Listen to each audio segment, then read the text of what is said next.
Hello दोस्तों, स्वागत है आपका हमारे यूट्यूब चैनल एन के सर हिंदी वाले में।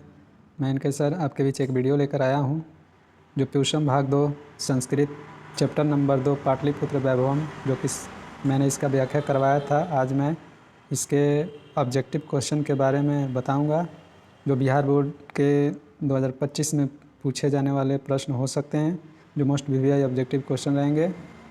तो चलिए, अगर इस चैनल पर आप नए हैं तो कृपया सब्सक्राइब करें। चलिए जल्द से जल्द वीडियो को स्टार्ट किया जाए।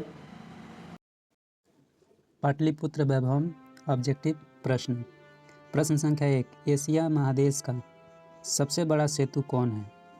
दोस्तों, एशिया महादेश का सबसे बड़ा सेतु गांधी सेतु है, यानी इसका आंसर हो जाएगा ऑप्शन नंबर सी, गांधी सेतु। प्रश्न संख्या 2, यूनान का राजदूत कौन था? दोस्तों, यूनान का राजदूत मेगास्थनीज था। यूनान का राजदूत मेगास्थनीज था और वो चंद्रगुप्त मौर्य के शासनकाल में भारत आया था। बढ़ते हैं अगले प्रश्न की ओर। अगला प्रश्न, पाटलिपुत्र किस राज्य की राजधानी है? दोस्तों, पाटलिपुत्र बिहार राज्य की राजधानी है, यानी ऑप्शन ए नंबर सही है। बढ़ते हैं अगले प्रश्न की ओर। अगला प्रश्न है 4 नंबर में, महावीर मंदिर कहाँ स्थित है? दोस्तों, महावीर मंदिर पटना में स्थित है, ऑप्शन सी नंबर सही है। आगे बढ़ते हैं क्वेश्चन नंबर 5 में कि नगर की पालिका देवी कौन है? दोस्तों, नगर की पालिका देवी जो पटना शहर था उसकी पालिका देवी पटन देवी माँ है, तो इसमें ऑप्शन नंबर सी सही है, पटन देवी हो जाएगा। अगले प्रश्न की ओर, कौमुदी महोत्सव कहाँ मनाया जाता था? दोस्तों, कौमुदी महोत्सव पाटलिपुत्र में मनाया जाता था और शरद ऋतु में मनाया जाता था, यानी प्रश्न रहेगा कि कौमुदी महोत्सव कब मनाया जाता था, तो शरद ऋतु में। बढ़ते हैं अगले प्रश्न की ओर।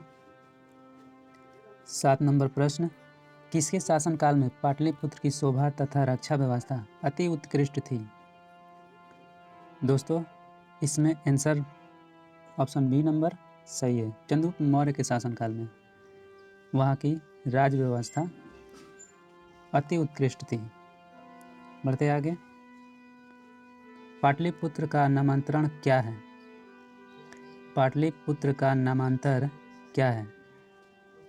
यानी इसमें बात किया गया है कि पाटलिपुत्र जो नगर है वो कहाँ से प्रचलित हुआ है, किस नाम से प्रचलित हुआ है? तो दोस्तों, इसमें हम लोग का आंसर हो जाएगा डी नंबर, यानी इसको हम कह सकते हैं ऑप्शन डी सही है, कुसुमपुर से ये जुड़ा हुआ है। अगला प्रश्न, कूटनीमता की रचनाकार कौन है? कूटनीमता के रचनाकार, इसमें ऑप्शन हो जाएगा बी नंबर सही है, दामोदर गुप्त। क्वेश्चन नंबर 10, चंद्रगुप्त किस वंश का संस्थापक था? दोस्तों, चंद्रगुप्त मौर्य जो था वो ऑप्शन ए नंबर सही है, मौर्य वंश का संस्थापक था। नेक्स्ट प्रश्न की ओर बढ़ते हैं। सिखों के 10वें गुरु कौन थे? दोस्तों, सिखों के 10वें गुरु गुरु गोविंद सिंह थे, जिनका जन्म पाटलिपुत्र में ही हुआ था और वे सिख संप्रदाय के 10वें गुरु कहलाते हैं। बढ़ते आगे, पाटलिपुत्र का बुद्ध काल में क्या नाम था? यानी जब गौतम बुद्ध वहाँ थे तो पाटलिपुत्र उस समय किस नाम से जाना जाता था? तो इसका ऑप्शन नंबर सी सही है, पाटलीग्राम के नाम से जाना जाता था, जो गंगा नदी के किनारे एक नगर बसा हुआ था, एक गांव बसा हुआ था, उस गांव का नाम था पाटलीग्राम, तो ऑप्शन सी नंबर सही है। बढ़ते अगले प्रश्न की ओर। अगला प्रश्न, पटना के किस दिशा में गंगा नदी प्रवाहित है? दोस्तों, इसमें 2 बात को याद रखना है, एक होता है उत्तर और दूसरा है दक्षिण। 2 बात को ध्यान रखना है।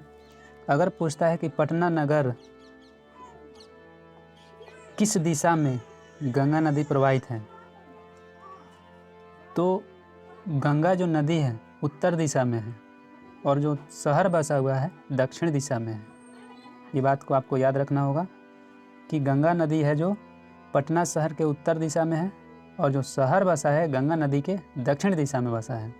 इसलिए हम लोग का इसमें आंसर हो जाएगा उत्तर दिशा में। ऑप्शन बी सी नंबर सही है। बढ़ते हैं 14 नंबर प्रश्न की ओर। किस काल में पटना का नाम पाटलीग्राम था? दोस्तों मैंने कुछ समय पहले बताया था पाटलीग्राम बुद्ध काल में था। गौतम बुद्ध के समय में पाटलीग्राम पटना पाटलीग्राम के नाम से जाना जाता था। बढ़ते हैं अगले प्रश्न की ओर। गोलघर कहाँ अवस्थित है? दोस्तों गोलघर पटना में अवस्थित है, यानी ऑप्शन ए नंबर सही है। नेक्स्ट प्रश्न 16 नंबर। पाटलिपुत्र का इतिहास कितना वर्ष पुराना है? पाटलिपुत्र का इतिहास दोस्तों 2500 वर्ष पुराना है। किस काल में पटना नाम प्रसिद्ध हुआ?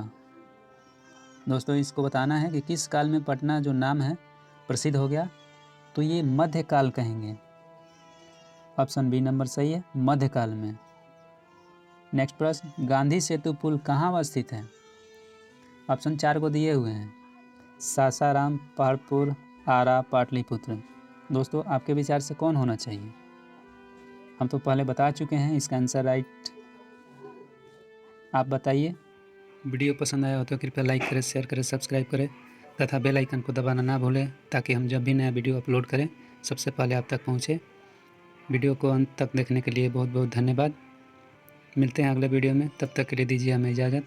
जय हिंद, जय भारत।